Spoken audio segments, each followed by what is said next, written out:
Bienvenue au cours de rattrapage. Dans cette vidéo, on va parler de quelque chose qui a été vu maintes et maintes fois au collège et qui sera encore revu les années suivantes si vous continuez dans les sciences. La réaction chimique. On va d'abord définir ce qu'est un système chimique avant de parler de la réaction elle-même et des équations, et on finira sur les effets thermiques. Le système chimique.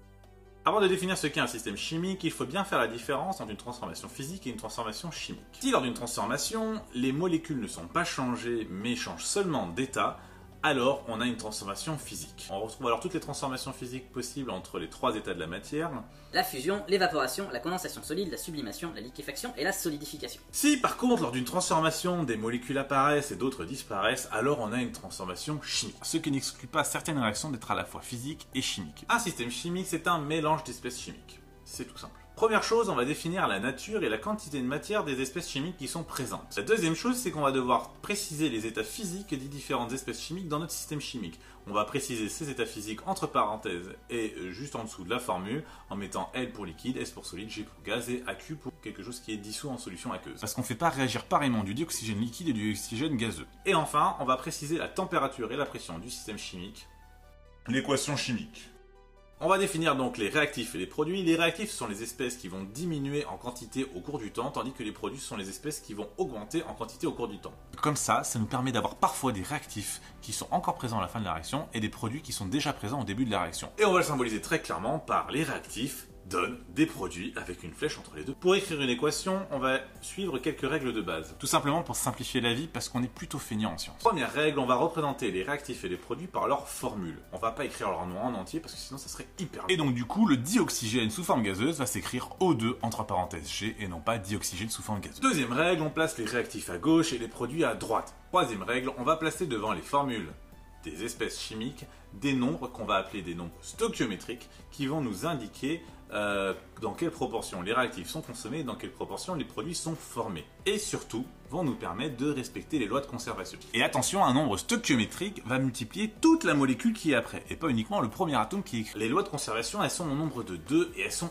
hyper simples. Première règle, conservation des éléments en nature et en nombre. C'est-à-dire que si j'ai 6 carbones à gauche, je dois avoir 6 carbones à droite. Et la deuxième règle, c'est la conservation de la charge globale. Ça veut dire que si j'ai par exemple une charge globale de 2 plus à gauche, j'aurai aussi une charge globale de 2 plus à droite. On va faire un exemple simple et je vais vous guider au cours du processus. On fait la combustion du glucose dans le dioxygène, ce qui nous donne du CO2 et de l'eau, comme pour toute combustion. Du coup, cela s'écrit comme ça. Donc, un C6H12O6 plus O2 donne CO2 plus H2O. Pour équilibrer, j'utilise la technique que j'appelle le chon et les charges. Donc, c'est-à-dire qu'on va commencer par le carbone, l'hydrogène, l'oxygène, l'azote et ensuite les autres atomes. Et on finira par les charges. Ainsi, dans notre cas, à gauche par exemple, si on regarde, on a 6 carbones, à droite on en a qu'un seul. Je mets donc un 6 devant le CO2 pour qu'il y ait égalité entre les carbones à gauche et à droite. Maintenant, regardez les hydrogènes, 12 à gauche et 2 à droite. On va multiplier H2O par 6. Et comme ça nous fait 6 fois 2, 12 atomes d'hydrogène à droite, autant qu'à gauche. Et maintenant, on va équilibrer les oxygènes, et c'est là où c'est un peu plus compliqué. On en a 6 plus 2, ça fait donc 8 à gauche, et 12 et 6, 18 à droite. Donc, il va nous falloir passer de 12 à gauche, 8 à gauche, pardon, à 18 à droite. On multiplie le dioxygène par 6, ce qui nous fait 6 fois 2, 12, qu'on rajoute 6 qui sont présents déjà dans la molécule C6H12O6, ce qui nous fait bien 18 à gauche, soit autant qu'à droite. Et comme il n'y a pas de charge, on s'arrête là. Et notre équation est équilibrée. On aura donc très souvent des combustions. Et toute combustion, notez-le bien, toute combustion se fait dans le dioxygène, c'est-à-dire que vous aurez votre réactif plus du dioxygène, et donne toujours du CO2 et de l'eau, H2O. Allez, je vous donne quelques combustions à faire à la maison, à vous de les équilibrer. Je vous laisse faire pause avant que je vous donne la solution.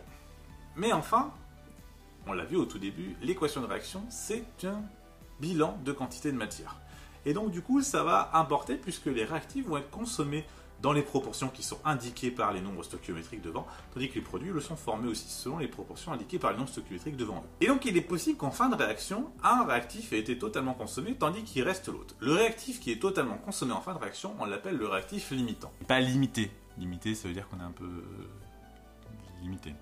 Et les réactifs qui restent, eux, sont appelés en excès. Si tous les réactifs sont limitants, c'est-à-dire qu'ils ont tous disparu à la fin de la réaction, on dit alors qu'on a introduit les réactifs dans les proportions stoichiométriques. Les effets thermiques. Une transformation chimique va avoir des effets thermiques. Une transformation physique aussi peut avoir des effets thermiques. La chaleur, c'est de l'énergie. Et donc les effets thermiques qui sont liés à la chaleur sont des effets d'énergie. Quand on fait une réaction chimique, techniquement, on va casser des liaisons et en former d'autres. casser des liaisons, ça va pomper de l'énergie, tandis que former des liaisons, ça va libérer de l'énergie, puisqu'en fait, les atomes sont moins énergétiques s'ils sont liés que s'ils sont séparés. Si former des liaisons, ça libère plus d'énergie que ça nous en a coûté pour les casser, eh bien on va libérer l'énergie, donc de la chaleur. On a une réaction qui est dite exothermique. Ce qui vient de exo vers l'extérieur et thermique vers la chaleur. A l'inverse, si casser les liaisons, ça nous a pompé plus d'énergie qu'on va en libérer lorsqu'on va les former, eh bien alors on va avoir un système qui va absorber de l'énergie. On va donc dire qu'on a une réaction qui est endothermique. Parce que endo, ça veut dire vers l'intérieur, et thermique, ça veut toujours dire la même chose. Et enfin, cas plus rare, mais ça arrive quand même, si jamais le fait de casser des liaisons et de les former coûte autant d'énergie que ça en rapporte, eh bien on a un système qui est complètement à l'équilibre, on dit qu'on a une réaction athermique. Et athermique, eh bien le A devant veut dire qu'il n'y a pas de thermique, comme vous avez par exemple les barres asymétriques. Pour les réactions physiques, il existe des liaisons, vous le verrez en première S, qui sont brisés, mais en fait on va faire ça d'une façon un peu plus détournée. Grosso modo, quand on est dans un solide, les atomes, les molécules ou quoi que ce soit, sont collés les uns aux autres et ne bougent pas. Si on amène de la chaleur, si on amène de l'énergie, ils vont commencer à bouger tout en restant en contact, ce qui devient donc un liquide. Si on apporte encore de l'énergie à ça, eh bien les atomes ne vont plus être collés mais vont se séparer les uns les autres, seront toujours en mouvement, on aura donc un gaz.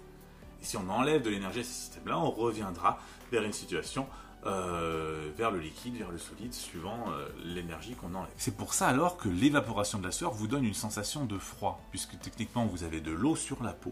Celle-ci va s'évaporer et va donc du coup pomper de la chaleur pour passer sous forme gazeuse, et cette chaleur pompée, elle vient de vous en fait. C'est vous qui apportez cette chaleur-là à l'eau pour qu'elle puisse s'évaporer.